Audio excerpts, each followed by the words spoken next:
सीताराम जय सीताराम सीताराम जय सीताराम।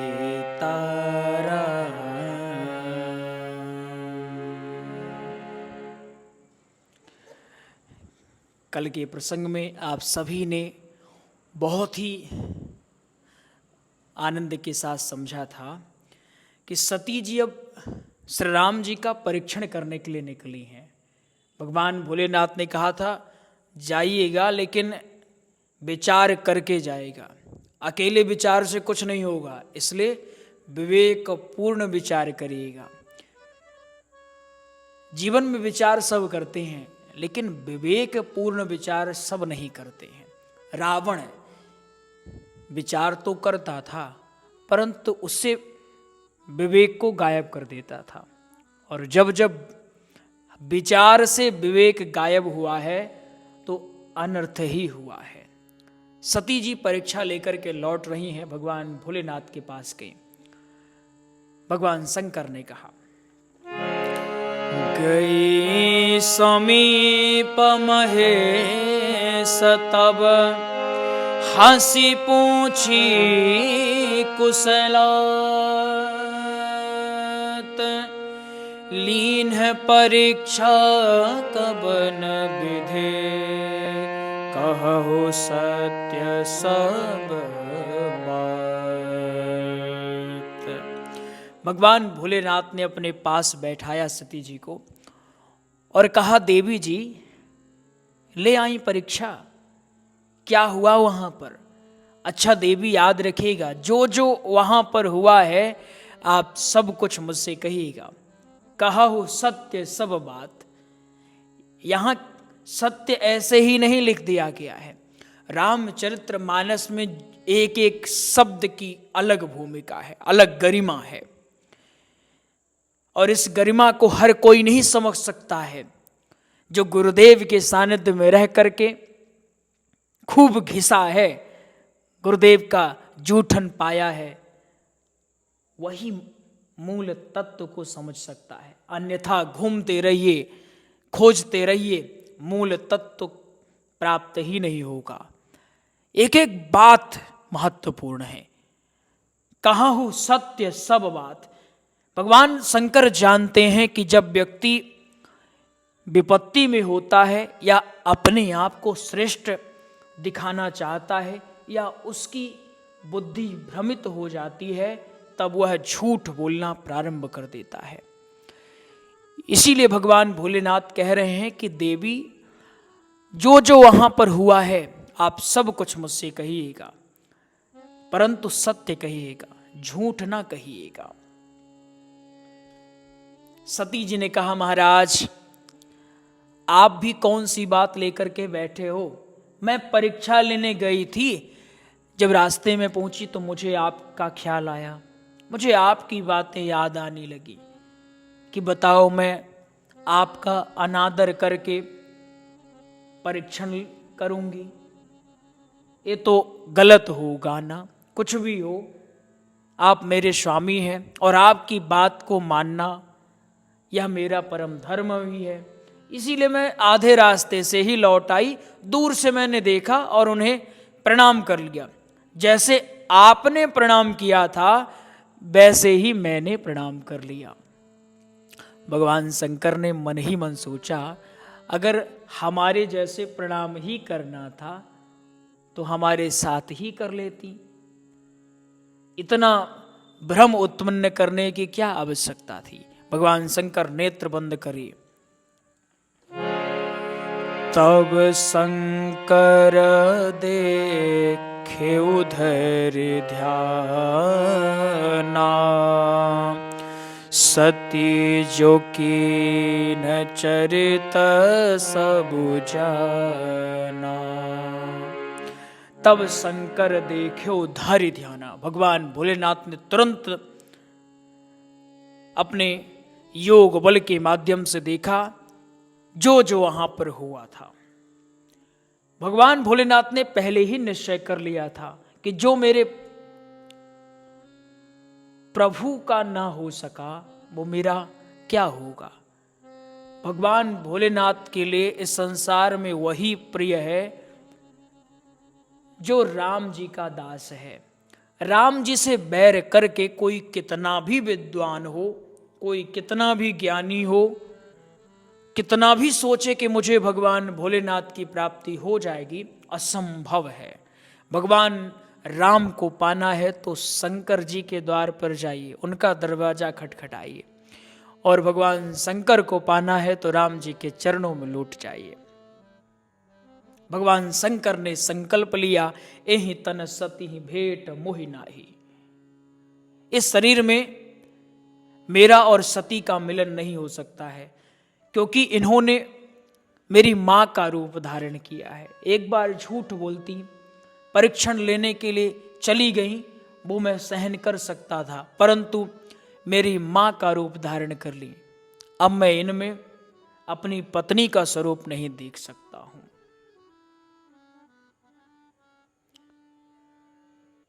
इतना संकल्प करके भगवान भोलेनाथ मौन हो गए।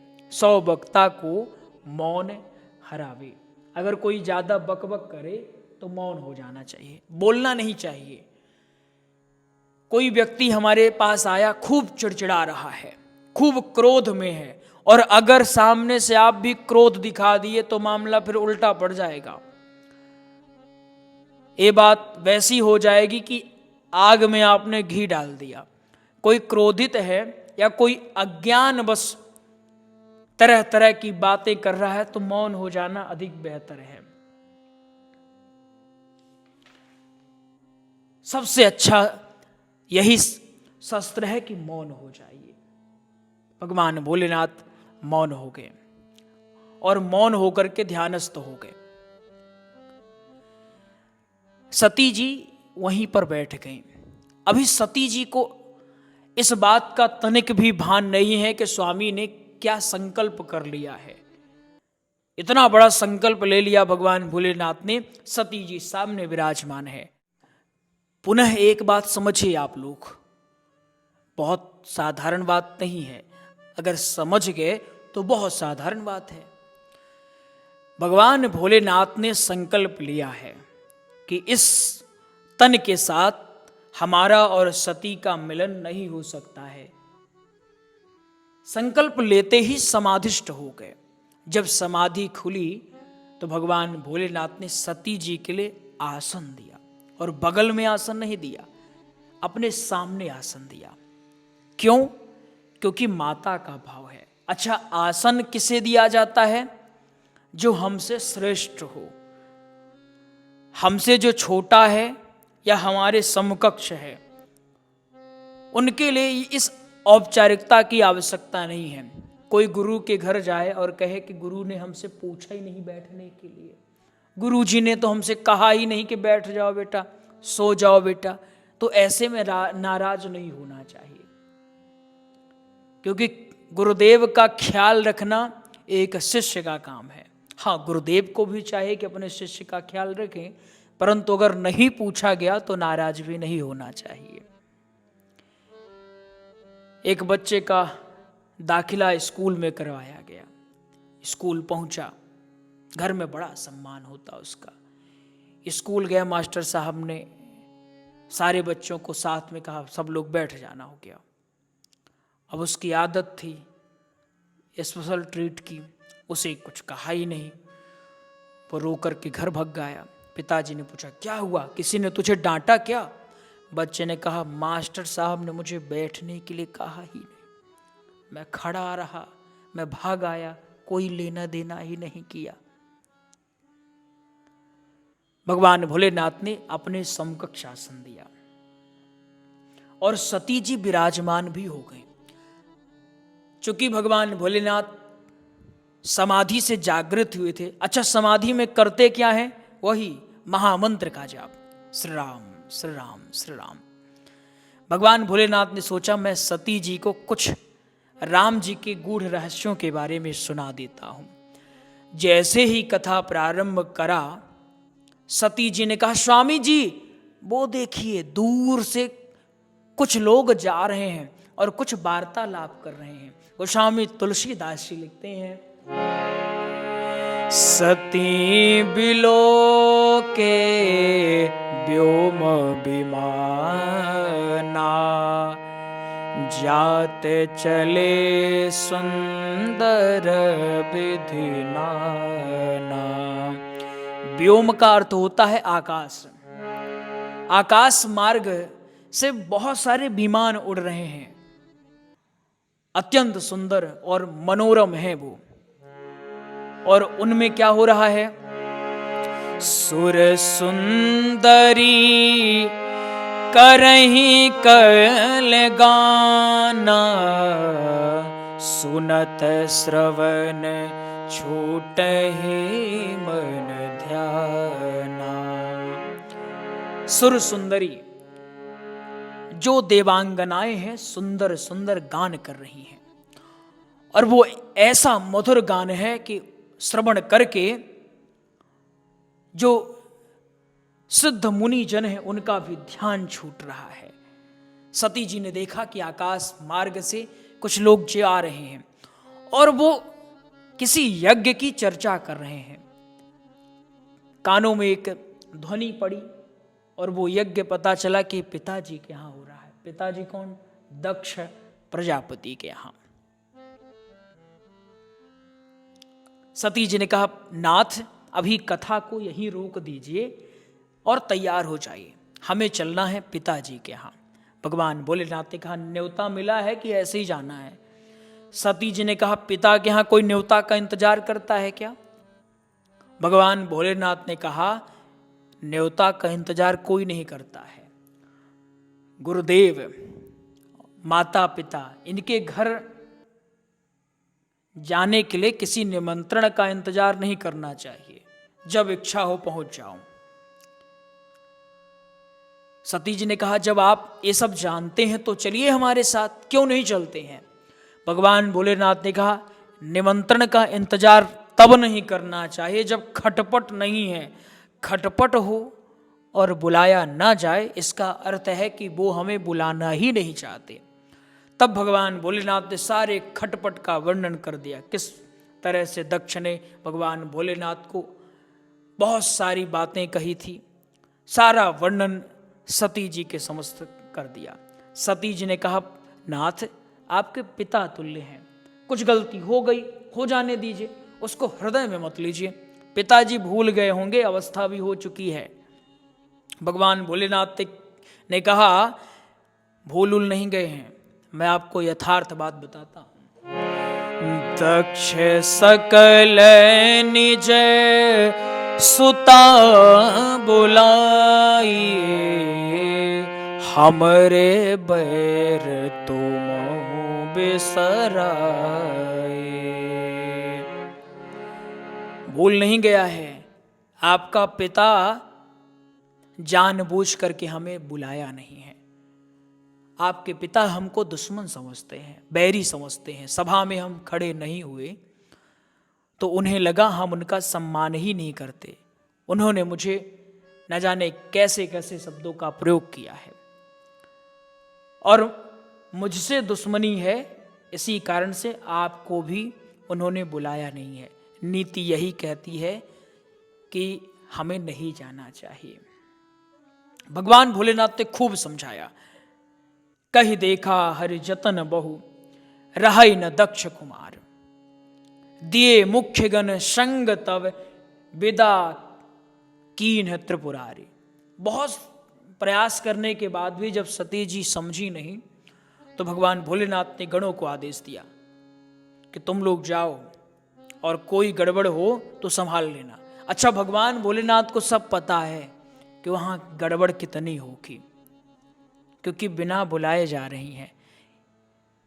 जहां पहले से ही बैर भाव चल रहा हो और हमें निमंत्रण न दिया गया हो, ऐसे स्थान पर भूल करके भी नहीं जाना चाहिए। और अगर कोई वहां जाता है अपनत्व के भाव से तो यह समझिए कि वहां अनर्थ होना तय है। खूब समझाने के बाद जब नहीं मानी तो गणों को साथ में भेज दिया।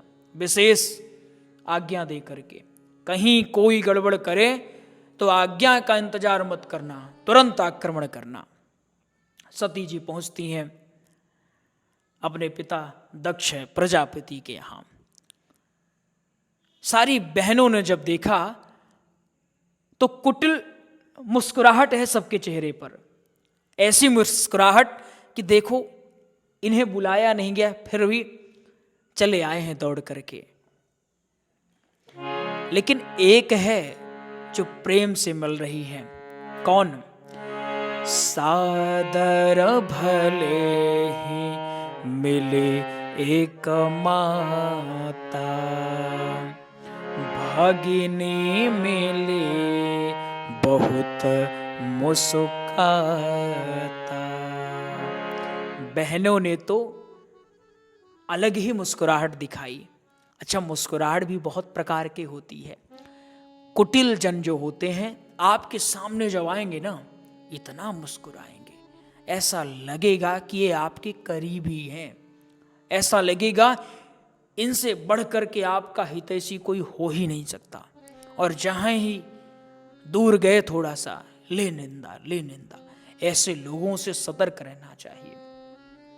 बहनें एक तीखी मुस्कुराहट के साथ मिल रही हैं, परंतु माता सारे अवगुणों को, सारी बातों को भुला करके प्रेम सहित मिल रही है। सादर भले ही मिली एक माता, सहजता के साथ मिली, वही प्रेम वही दुलार कि मेरी पुत्री आई है। अच्छा, याद रखिएगा, जो माताएं होती हैं उनके मायके में कभी कभी ऐसा होता है कि भाई प्रेम नहीं देता उतना, बहनें कभी कभी ईर्ष्या के कारण उतना प्रेम नहीं देती। एक माता ही होती है, नानी का घर है ना, जब तक नानी है तभी वो घर अच्छा लगता है। और नानी का घर से जहां मामा का घर बना तो फिर वहां जाना ना तो अच्छा लगता और ना ही वहां वो स्नेह प्राप्त होता। नानी भले ही वो सूखी रोटी दे देती, लेकिन उस सूखी रोटी में अनन्य प्रेम। जब माता अपनी पुत्री से भेंट करती है बड़े इंतजार के बाद, एक माता ही जान सकती है कि वो अपनी पुत्री को अपने कलेजे के टुकड़े को निकाल करके किस तरह से किसी और को सौंपी है। इसलिए माता निष्ठा के साथ मिल रही हैं।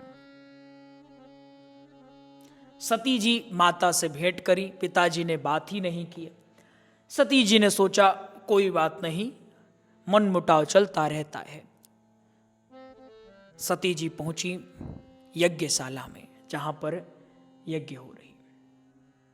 वहां पर जब देखा तो सभी देवताओं के लिए परस्पर भाग निकाला गया था, छोटे से छोटे देवता और बड़े से बड़े देवता के लिए, परंतु भगवान भोलेनाथ के लिए तनिक सा भी कहीं स्थान ही नहीं था। तुरंत क्रोधित हो गई। भले ही सती जी ने भगवान भोलेनाथ की बात नहीं सुनी, उनसे झूठ बोल दिया, लेकिन सती जी अपमान सहन नहीं कर पाई। उन्होंने पिता की ओर देखा, खूब क्रोधित हो गई और क्रोध के कारण कहने लगी, सुनहु सभासद सकल मुनिंदा, कही सुनी जिन्ह शंकर निंदा, सो फलु तुरत लहब सब काहू, भली भांति पछताब पिता हो, संत शंभु श्रीपति अपवादा, सुनिय जहां तह असे मर्यादा, काटियता सुजीभ जो बसाई, श्रवण मुदीनता चलिया पराई, जगदात्मा महेश पुरारी, जगत जन के सबके हितकारी। सुनहु सभासद सकल मुनिंदा, कही सुनी जिन्ह शंकर निंदा। केवल पिता दक्ष को नहीं, जितने भी विद्यमान थे सभा में, सभी को कह डाला कि जो लोग भी मन में भी तनिक सा भी शंकर भगवान के प्रति द्वेष का भाव रखे होंगे, उनका कल्याण नहीं है। सभी को श्राप दे डाला, किसी को नहीं छोड़ा। पिता मंद मति निंदत तेहि, दक्ष शुक्र संभव यह देहि। अपने पिता के पास जाकर के कहती हैं, पिताजी आज मुझे ग्लानि हो रही है कि मैं आपकी पुत्री हूं, आपके तेज से मेरा यह शरीर निर्मित हुआ है, इस सोच करके ही मुझे ग्लानि आती है।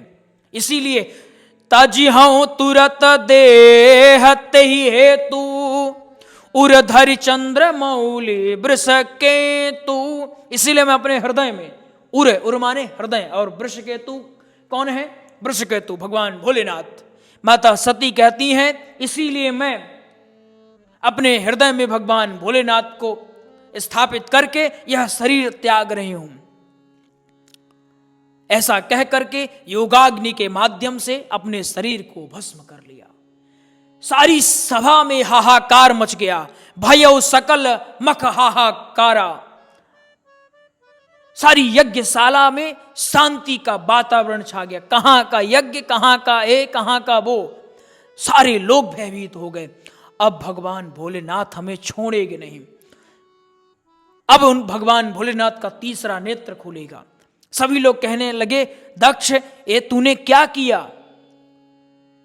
देवता लोग अपने आप को भी कोसने लगे कि बड़ा अपराध हो गया। अब सब सजग हो गए। मानो ऐसा लग रहा है कि पानी में किसी ने खूब तैराक के माध्यम से पानी को ऊपर नीचे कर दिया हो।